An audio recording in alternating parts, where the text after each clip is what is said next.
హుక్క అవ్వచ్చు, లేకపోతే డ్రగ్ అవ్వచ్చు, ఏదో అవ్వచ్చు, ఏమీ తెలియదు. అక్కడ ఒక వాట్ ఎవర్ అండి. పెంట వాతావరణం అనేది కాదు, కనబడుతుంది. ఒక పెంట వాతావరణం తన సొంత ఇంట్లో కనిపిస్తుంది. అలాంటప్పుడు పోలీసులను ఎందుకు అప్రోచ్ అవ్వలేదు రాస్తారు. ఇప్పుడు ఎవరి మీద కంప్లైంట్ ఇవ్వాలి అంటే అక్కడ అది డ్రగ్సా కాదా అనే విషయం ఫస్ట్ ఈయన తేల్చుకోవాలి. అండ్ ఈజ్ లీస్ట్ బాదర్డ్, నా పని ఏదో నేను చేసుకుందాం, పోదాం అండ్ ఈ పెంట అంతా పెట్టుకుని, ఇప్పుడు మీరు అంటున్నారే పెంటను క్లీన్ చేస్తే ఎందుకే మీకు పెంట అని అంటున్నారు కదా, అదే అనుకుంటాడు ఆ రోజు రాస్తాను కూడా, నాకు ఎందుకు ఈ పెంట ఏదో ఎట్లా జరుగుతుంది ఆ ఇంట్లో, నా తన కరెక్ట్. కానీ అంటే మీకు ఆ కాల్ మీరు వినలేదేమో. ఆ మనిషి థియరీ ఏంటంటే ఒక పక్క రాస్తాను కొడుతూ ఉంటుంది, ఏవో అవార్డులు ఏవో వచ్చాయి, రాస్తాను అవార్డులు తీసుకొని పట్ట కొడుతుంది, గ్లాసులన్నీ పగలు కొడుతుంది, పచ్చి బూతులు తిడుతుంది, ఎంతమందితో సంసారం చేస్తే నీ తల్లి నువ్వు పుట్టావరా అంటుంది. ఇంత నీచమైన మాట్లాడుతూ ఇంకో పక్క మీ పని చెప్తాను చెప్పి 100కి ఫోన్ చేస్తుంది. హలో సార్, ఇక్కడ నాకు అన్నీ ఎంత ఆన్ రికార్డ్ ఉంది, మీకు వినొచ్చు. అయితే ఇది రాజారావు ఎందుకు రికార్డ్ చేశాడు, రాస్తారన్నా లేకపోతే వీళ్ళల్లో ఎవరైనా సరే ఎందుకు రికార్డ్ చేస్తారు అంటే, ది హ్యాస్ బికమ్ ఎ రోజు డైలీ ఇష్యూ. అంటే మందు వల్ల లేకపోతే డ్రగ్స్ వల్ల ఆవిడ అలా బిహేవ్ చేస్తుందా, సైకోలాగా చేసి అదొక ఆనందం పొందుతుందా, అండ్ ఫైనల్గా వాళ్ళు ఏదో 2-3 రోజులకు ఒకసారి ఇదే అయిపోయిందట, 100 డైల్ చేయడం, పోలీసులు రావడం, ఏమైందంటే ఏం లేదని వెళ్ళిపోవడం, ఇదే గోలైందట. సో నెక్స్ట్ టైం ఎప్పుడైనా సరే ఇటువంటివి జరిగినప్పుడు, పోలీసులు వచ్చినప్పుడు భయ్యా ఇది విషయం అని చెప్పి వాళ్ళు వినిపించడానికో చూపించడానికో అటువంటి రికార్డింగ్ అనేది స్టార్ట్ చేశారు. మళ్ళీ ఎన్ని రికార్డులు అనేది అందులో ఒక రికార్డింగ్ బయటకు వచ్చింది. సో దాన్ని విన్నవాడు ఎవరికైనా అర్థమవుతుంది ఎవరు అసాల్ట్ చేస్తున్నారు, ఎవరు పడుతున్నారు. సో కొట్టకు అంటుంటాడు రాస్తాడు. అసలు అదే లాంగ్వేజ్ వింటే ఇంకా మామూలు సైకోలా ఉండదు. ఆర్జీవి గారు అవుట్ ఆఫ్ ఇంట్రెస్ట్ పిలిచి వినిపించమన్నారు, అన్ఎడిటెడ్ వర్షన్ వినిపిస్తే రాస్తాడు. బాహుబలి గారిని ఇంకా గొప్ప ఇంత పేషెన్స్ ఎలా ఉంటుంది మనిషికి. నేనైతే 10 నిమిషాలు కూడా ఇట్లాంటి మనిషిని దగ్గర ఉండలేను. నేను అదే అనుకున్నాను, రాసింది how can you bear such kind of torture అని చెప్పి అనిపించింది. అంటే ఆఖరికి అంత కొట్టినా కూడా ఎవరన్నా మస్తాన్ సాయిలా, ఇప్పుడు రాస్తారని వాళ్ళ అమ్మని తిట్టినప్పుడు రాస్తారను ఏదో అనేసి పక్కకి వెళ్ళిపోవడం అట్లా చేస్తారు. మస్తాన్ సాయి అంటే మాత్రం మస్తాన్ సాయి మిరపకాయ తిరగబడి కొట్టేవాడు. కొట్టినప్పుడు కూడా చెప్పేవాడు ఆడపిల్ల భయం కొట్టకపోయా అని చెప్పేవాడు. దీనికి రాజతరుణ్ చెప్పుకుంటే వేరే రకం, ఎవడు గొప్పలు గొప్పుకుంటున్నాడు అనుకోవచ్చు. వీళ్ళిద్దరిని ఇంట్రడ్యూస్ చేసిన ఆ మొదటి క్యారెక్టర్ ఎవరు, అతను నాకు ఫోన్ చేసి చెప్పాడు, అక్కడ లైవ్లో ఉన్నాను భయ్యా నేను, వింటారా మీరు ఆ మాట? వినిపిస్తాను. నేను ఈరోజు దాకా ఎక్కడ వినిపించలే నేను, but this is become too much. ఏంటంటే అతను చెప్పినవి ఆయన నాకు చాలా చెప్పాడు. చెప్పి నన్ను బయటికి లాక్కండి భయ్యా, నా పేరు బయటికి తీసుకురాకండి, నేను శాంతంగా ఉన్నాను. నేను చాలా రోజులు ఎథిక్స్ పాటించి ఇవన్నీ కూడా రాకూడదు బయటికి అనుకుంటూనే ఉన్నప్పుడు ఈ రోజున అతనికి జరిగిన అన్యాయం మీకు తెలీదు, తలుచుకుంటేనే బాధేస్తుంది. అతన్ని కూడా ఈ రోజులోకి లాగారు పాపం. అయితే ఎవడో నాకు ఫోన్ చేసి ఇదంతా చెప్తే ఇది క్రెడిబుల్ అని నేను ఎలా నమ్ముతాను? ఎవడో ప్లాన్ చేసి ఏదన్నా చేసి ఉండొచ్చు, ఆవిడ శత్రువులు ఎవరన్నా అని కూడా అనుకోవచ్చు. అంటిల్ అన్లెస్ నాకు ఒక ప్రూఫ్ కావాలి, అతనికి లావణ్యకి నిజంగా కనెక్షన్ ఉంది అనేది ఎస్టాబ్లిష్ అయిన రోజునే నేను ఇది బయట పెట్టగలను అనుకున్నాను. ఆ ప్రూఫ్ నాకు గత కొన్నాళ్ళ క్రితం దొరికింది. Now I can say that this is a considerable evidence. First ఇక్కడి నుంచి వద్దాం. ఇవిడికి డ్రగ్స్ అలవాటు అయినప్పుడు వాళ్ళ అమ్మ పిలిచి, అమ్మ ఈ గంజాయి ఇటువంటి వాటి జోలికి పోకు అవన్నీ తెలుసండి అన్నప్పుడు వాళ్ళ తల్లి గారిని ఏమని సంబోధించింది తెలుసా మీకు? అది తెలుసు కదా. తర్వాత బ్లాక్మెయిల్ చేసేది, లక్షల డబ్బులు తీసుకునేది, మమ్మల్ని చదువుకుంటా అని చెప్పి గోవా పోయేది అని చెప్పి. తర్వాత ఈ మస్తాన్ సాయి వీళ్ళిద్దరిది ఎవరు తప్పు కాదండి, వీళ్ళిద్దరిది ఎవరిది తప్పు కాదు. అంటే నాకు తెలుసు కాబట్టి, ఎందుకంటే వీళ్ళిద్దరిని పరిచయం చేసిందే నేను. వీళ్ళిద్దరిది ఎవరు తప్పు కాదు.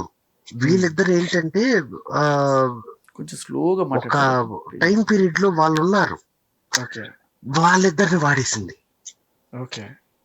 అంటే అసలు రాజ్ తరుణ్ కన్నా ముందే వీళ్ళని వాడేసింది. ఎప్పుడు అంటే రాజ్ తరుణ్ ఉన్నప్పుడు కూడా వాడింది, రాజ్ తరుణ్ తర్వాత కూడా వాడుతుంది అంతే. అంటే కంటిన్యూస్ గా ఉన్నారు వీళ్ళిద్దరు. నేను లైవ్ లో ఉన్నాండి బాబు.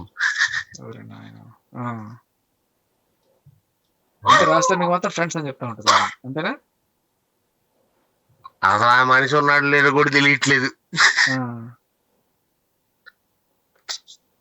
కానీ నిజంగా అంటే నేను ఒక మగాడి కింద ఒక మనిషి బాధ చూసిన తర్వాత నేను చెప్తున్నాను మీకు అంతే. నేను లైవ్ లో ఉన్నా, ఓకే. చౌకాజీ చేసి కొడుతుంది. కొడుతుంది. ఎందుకు కొట్టుకుంటారు అంటారు. ఆ రోజు ఉదయ్ ప్రీతి కూడా ఉన్నారు. ఓకే. ఉదయ్ అదే అదే చెప్పారు వాళ్ళు. ఇది అవార్డు తీసుకొని తలపగలు కొట్టిందని చెప్పి ఒక రోజు. మరి అదేగా ఆ రోజు నేనేదో కింద వాటకా బాటిల్ ఉంటే తీసి పక్కన సైడ్ నీట్ గా బాటిల్ పగిలిపోద్దేమో, మళ్ళీ తర్వాత వెళ్ళి పొద్దున్న తెల్లారుజామున 7ంటికి ఎవడు తెచ్చుకుంటాడని నేను తీసి పక్కన పెట్టుకుంటున్నా. అయ్యయ్యో. అవును. చాలా స్లో That's మాట్లాడు. 14 నిమిషాలు మాట్లాడు. అంటే మనిషి ఎందుకండి ఇది తిరగబడి కొట్టాలని కూడా అనిపించదా? లేదండి, ఇప్పుడు మీ ఇద్దరు మాట్లాడుకుంటూ ఒకటి చెప్తున్నా, ఆ, నేను రాజ్ది. ఆ, ఇప్పుడు ఒక అమ్మాయి మీద చేయేస్తే ఉమ్, ఎన్ని సెక్షన్లు కేసులు ఉంటున్నాయండి. ఉమ్. అలా అని అంటే వాళ్ళు మన మీద అంటే అందుకని భయపడితే వాళ్ళు లిటరల్లీ చంపేస్తే ఏం చేయాలి? తలపగలు కొట్టేస్తుంది అమ్మాయి ఒక పక్క. Bottle okay. తీసుకుని తలపగలు కొట్టినట్టు కదా. అయితే ఏం చేయలేమండి.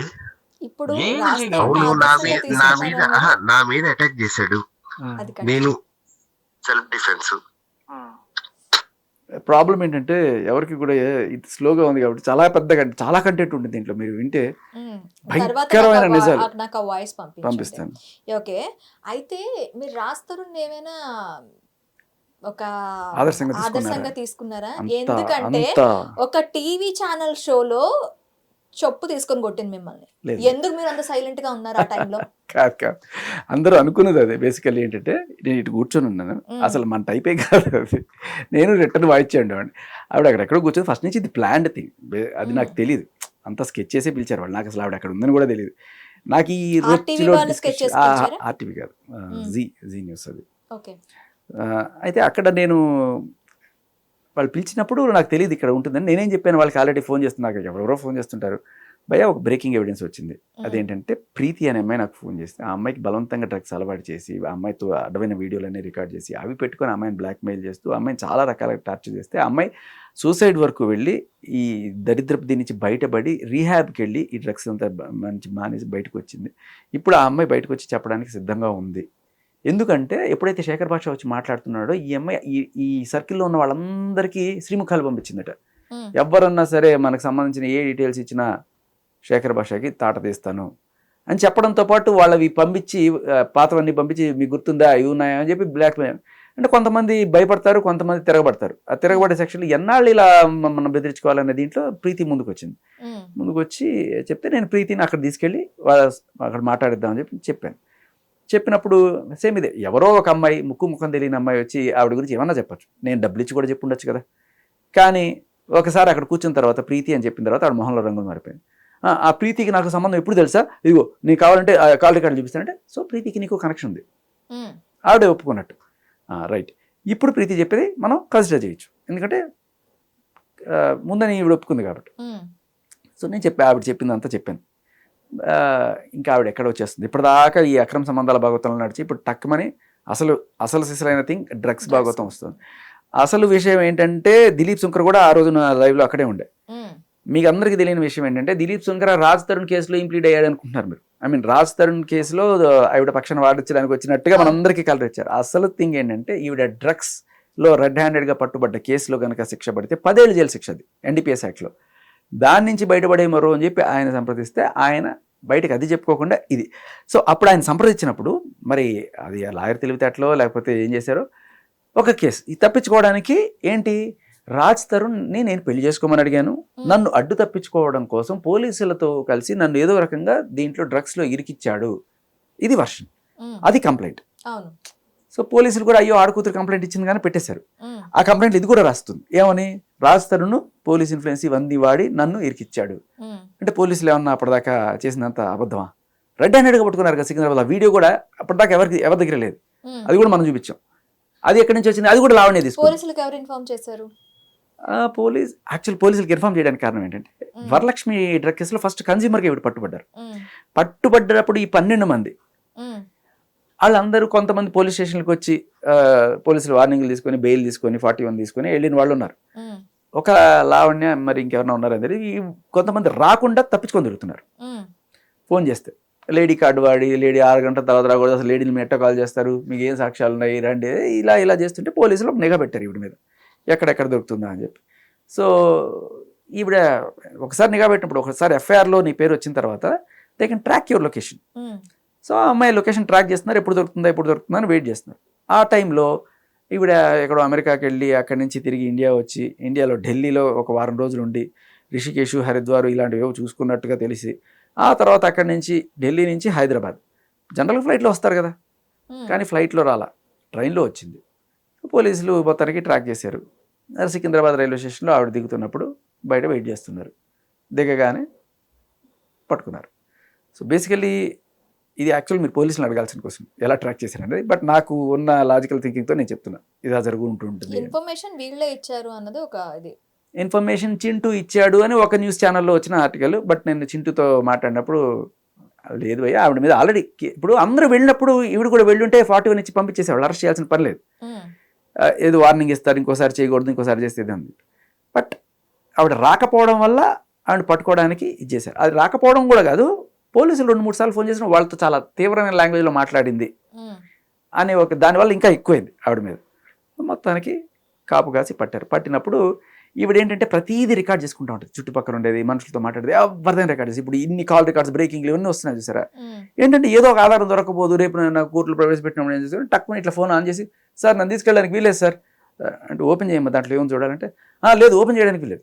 ఇప్పుడు దాంట్లో నిజంగా ఏమీ లేకపోతే ఏమంటావు, ఓపెన్ చేసుకుని అంటావు. ఒకవేళ నేను ఏమన్నా ఇరికిచ్చుంటే ఓపెన్ చేసినప్పుడు దొరుకుంటాయి. అప్పుడు నీ బాడీ లాంగ్వేజ్ ఇదేంటి నన్ను ఇరికిచ్చారని ఉండేది, నువ్వేం చేస్తున్నావు అసలు చూడడానికే వీలేదు అని అడ్డం పడిపోతుంటే ఎవరికైనా డౌట్ వస్తుంది కదా. ఓపెన్ చేస్తే 5 గ్రాముల మెత్తు. అయితే అది అక్కడ ఓపెన్ చేసి తీసుకెళ్ళిపోయారు. మొత్తం ఆవిడ ఎక్కించుకొని జీప్లో ఎక్కించుకొని తీసుకెళ్ళిపోయారు. ఏంటంటే పోలీసులు చాలాసార్లు సాక్ష్యాలు చల్లవు, మీరు కావాలని ఇరికిచ్చారంటారు పోలీసులు. అందుకని ఏం చేస్తారంటే పోలీసులు గవర్నమెంట్ ఆఫీసర్స్ని వీళ్ళని ఒక పంచాస్ అంటారు, వీళ్ళని వాళ్ళ సమక్షంలో తీసుకెళ్ళి ఓపెన్ చేస్తారు. ఓపెన్ చేసినప్పుడు దొరికింది. అప్పుడు ఆ సాక్ష్యాలు కాదనలేరు, జనరల్గా పోలీస్ సాక్ష్యం చెల్లదు. అందుకని వీళ్ళు ఇట్లా ప్రిపేర్ చేస్తారనమాట. ఓకే, అంటే ప్రీ ప్లాన్డ్ గానే పట్టుకున్నారు లావణ్యని. ఎస్, ఓకే, ప్రీ ప్లాన్డ్గా అంటే ఆవిడ్ని ఈ కేసులో ఇరికిద్దాం అనేది వాళ్ళ ఉద్దేశం కాదు. ఎందుకు రావట్లేదు నువ్వు పిలిస్తే, వరలక్ష్మి కేసులో నువ్వు వచ్చి ఎక్స్ప్లెనేషన్ ఇవ్వాలి, నువ్వు స్టేషన్లో ఎక్స్ప్లెనేషన్ ఇచ్చి లేకపోతే బెయిల్ తీసుకొని వెళ్ళాలి. నువ్వు రాకుండా తిరుగుతున్నావు. అదేంటంటే ఒకదాని 2 birds at 1 shot అంటారు చూసారా, దాంట్లో పట్టుకుందామని వెళ్తే డ్రగ్స్ దొరికినాయి. Okay, so 5 grams of meth red హ్యాండెడ్గా బుక్ చేశారు. ఇమ్మీడియట్గా రిమాండ్ 45 days చెంచల్గూడ జైలు. అది కనుక ఇప్పుడు కోర్టులోకి వచ్చిందంటే 10 ఏళ్ల వరకు జైలు శిక్ష, మినిమం అయితే 5 ఏళ్ళు పడుతుందని అర్థమవుతుంది. మీకు తెలుసు లావణ్యకి ఎన్ని లవ్ అఫైర్స్ ఉన్నాయి సార్? మా పాయింట్లెస్ ఇది నేను మాట్లాడడానికి. సరే మీరందరూ విన్నారు, చింటూ మంచం కోళ్ళ చప్పుళ్ళు, మస్తాన్ సాయి గుండె చప్పుళ్ళు, ఇంకా పాపం వాళ్ళు ఎవరో ఒక ఆవిడ ఫోన్ చేసి చెప్పింది, ఆవిడ ఇంటర్మీడియట్ ఫ్రెండ్ అట, ఆవిడ ఎవరో మధుకరణ అమ్మ. దట్స్ అంటే ఒకవేళ ఆవిడకి అన్ని లవ్ అఫైర్లు ఉన్నాయి, ఐ డోంట్ జడ్జ్. ఒకళ్ళ తర్వాత బ్రేకప్ అయ్యి ఇంకొకళ్ళ తర్వాత బ్రేకప్ అయ్యే వాళ్ళు కూడా దట్స్ ఓకే. బట్ ఇతను చెప్తున్నది ఏంటంటే కంటిన్యూస్గా వీళ్ళిద్దరు రాస్తారు ఉన్నప్పుడు ఉన్నారు, రాస్తారు ముందు ఉన్నారు, రాస్తారు తర్వాత ఉన్నారంటే దట్ సంథింగ్. బట్ నాకు అది that is completely her personal life. ఎవరికన్నా ప్రాబ్లం ఉండాలంటే అది రాస్తానికి ప్రాబ్లం ఉండాలి, లేకపోతే మస్తాన్ సైకో లేకపోతే వాళ్ళకి ప్రాబ్లం ఉండాలి. That's not not my problem, nor society's problem. They personal choice and however they want to live. విచ్చలవిడిగా బతకాలనుకుంటున్నారు, వాళ్ళ ఇష్టం. అది చట్ట ప్రకారం నైతికంగా తప్పు కావచ్చు, దాన్ని జడ్జి కూడా చేయను. కానీ నా ప్రాబ్లం వల్ల ఈ డ్రగ్స్ నువ్వు తాగి నువ్వు చావు, అది కూడా నా ప్రాబ్లం కాదు. డ్రగ్స్ అమ్ముతున్నావు చూసారా, అది వరలక్ష్మి కేస్ డ్రగ్స్ కన్స్యూమర్. రెండోది ఉంది చూసారా, డ్రగ్ పెడ్లింగ్. అది పెడ్లింగ్ అంటే 2 రకాలు, ఒకటి డబ్బుల కోసం అమ్మడం, ఇంకొకటి ఇంటికి వచ్చిన వాళ్ళకి బలవంతంగా అలవాటు చేయడం. ఇది ప్రీతికి ఈవిడ బలవంతంగా అలవాటు చేస్తుంది, which is the biggest crime నాకు తెలిసి. ఒకళ్ళ జీవితాన్ని మొత్తం నాశనం చేసేవాడు. ఆ అమ్మాయి నరకం అనుభవించి చచ్చేదాకా వెళ్ళి రీహాబ్కి వెళ్ళి ఇంత నరకం అనిపించింది, దానికి కారణం ఎవరు? నువ్వు అలవాటు చేయడం. అలాగే ఇంకొకటి ఈ అబ్బాయి చెప్తాడు ఈ కాల్లో. నేను అడిగా, అంటే ఈ అలవాటు ముందే ఉందని. నాకు కాల్ చేసిన అమ్మాయి ఫస్ట్, మీరు ఆ కాల్ కూడా వినే ఉంటారు, ఒక అమ్మాయి పాపం ఫోన్ చేసిన ఇంటర్మీడియట్ ఫ్రెండ్ అని. ఆ అమ్మాయికి అంటే బలవంతంగా బ్రేజర్ పోసి అలవాటు చేసింది. మద్యపానం తప్పు కాకపోవచ్చు లీగల్గా, కానీ అలా బలవంతంగా అలవాటు చేయడం తప్పే కదా, నాకు ఇష్టం లేకపోయినా కూడా. సరే అది చిన్న బ్రేజర్ అనుకుందాం, వదిలేద్దాం. బట్ యాటిట్యూడ్ గమనించండి. సో ఇక్కడ ప్రీతి తర్వాత ఇంకో అమ్మాయి ఎవ్వరు కూడా నాకు డ్రగ్స్ అలవాటు చేసి నేను బయటకు వచ్చి నేను చెప్తాను అనరు. ఫోన్ చేసి నాకు చాలామంది చెప్పారు, ఎవ్వరు ఇదే మాట చెప్తారు లాస్ట్. నన్ను కాళ్ళు ఎరగొట్టి పరిగెత్తమంటారు, మీరు అన్నీ ఇస్తారు, ఎవిడెన్స్లు బయట పెట్టద్దు అంటారు, మీ కాల్ బయట పెట్టద్దు అంటారు, మీకు అసలు యాక్చువల్గా ఫోటోలు కూడా పంపిద్దారు చూడండి, సింగిల్ దాని ఏమంటారు వన్ టైం వాచ్ చూడండి పెట్టేసేయండి అంటారు.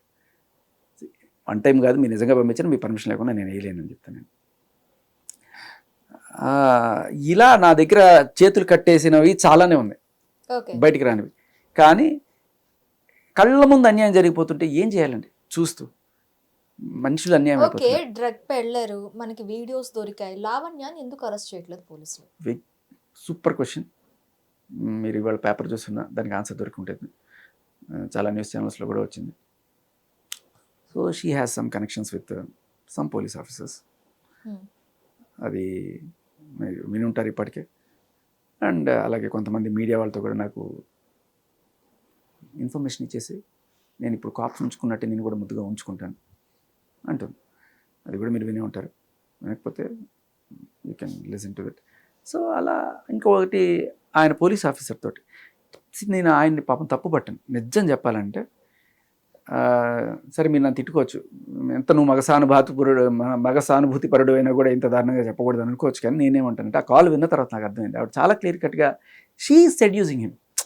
ఆవిడే ఎక్కడున్నారు, నేను రానా, నేను డ్యూటీలో ఉన్నాను, నేను ఎక్కడో ఉన్నాను అని చెప్తుంటే నాకు తెలుసులే మీరు ఎక్కడో పార్టీ చేసుకుంటున్నారు అందుకే వద్దంటున్నారు, నేను వస్తా, మీరు వద్దంటే నాకు ఇంకా రావాలి, నాకు మిమ్మల్ని రెచ్చగొట్టాలి, నాకు కసి అంటే చాలా ఇష్టం, ఇలా అంటుంది ఆయనతోటి. ఆయనేమో కొంచెం హంపుల్గా అంటున్నాడు.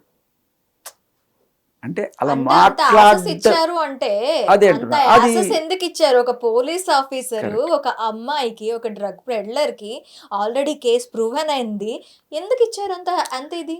అదే పాపం, అది తప్పు. అది పాపమా? పాపం అంటే నేనేమంటానంటే వీళ్ళు ఏం చేస్తారు కాదు, నేను చెప్తా అది పాపమా? అమ్మ నేను చెప్తాను వినండి. వాళ్ళు ఎలా వస్తారు సార్, ఫస్ట్ చాలా అమాయకులు నన్ను ఇరికిచ్చారు సార్, నాకు అది న్యాయం చేయండి సార్, నాకు ప్లీజ్ సార్, నాకు హెల్ప్ మీ సార్ అంటే జనరల్గా ఒక ఆడకూతురు చాలా అడిగితే ఎవడన్నా సరేమ్మా నేను చేస్తాను. హిట్ టీవీ యాప్, ఇందులో short news, live news, entertainment shows, movies, digital magazines తో పాటు మీ జిల్లా వార్తలను కూడా ఫ్రీగా చూడొచ్చు. అంతేకాదు కేజీ నుంచి పీజీ వరకు విద్యార్థులకు స్కాలర్షిప్ కూడా అందిస్తున్నాం. ప్రతి వారం 10 మందికి లక్కీ డ్రా ద్వారా ఒక్కొక్కరికి 10,000 రూపాయలు అందిస్తున్నాం. ఇంకెందుకు ఆలస్యం, వెంటనే హిట్ టీవీ యాప్ ని డౌన్లోడ్ చేసుకుని ఫ్రీగా ఎంటర్టైన్మెంట్ పొందండి. Hit TV app, hit TV app please download hit TV app. Hit TV app ని ఫ్రీగా డౌన్లోడ్ చేసుకొని ఎంజాయ్ చేయండి. మీకు నచ్చిన ఎంటర్టైన్మెంట్ కోసం హిట్ టీవీ యాప్ ని ఫ్రీగా డౌన్లోడ్ చేసుకొని ఎంజాయ్ చేయండి. హిట్ టీవీ యాప్ ని డౌన్లోడ్ చేసుకుని ఆస్వాదించండి, ఆశీర్వదించండి. ఇంతమంది సెలబ్రిటీలు హిట్ టీవీ యాప్ ని డౌన్లోడ్ చేసుకోండి అని చెప్తున్నారంటే ఎంత మంచి యాప్ ఆలోచించండి. అమెరికా అమెరికా అమెరికా అమెరికాలో చదవాలనుకునే వాళ్ళకి విశ్వసనీయమైన పేరు మన శౌర్య కన్సల్టెన్సీ. UK లో 1 year masters, UK లో 1 year masters, 2 years work permit up to 5 years visa. Contact Saurya Consultancy. Contact 89851 89851.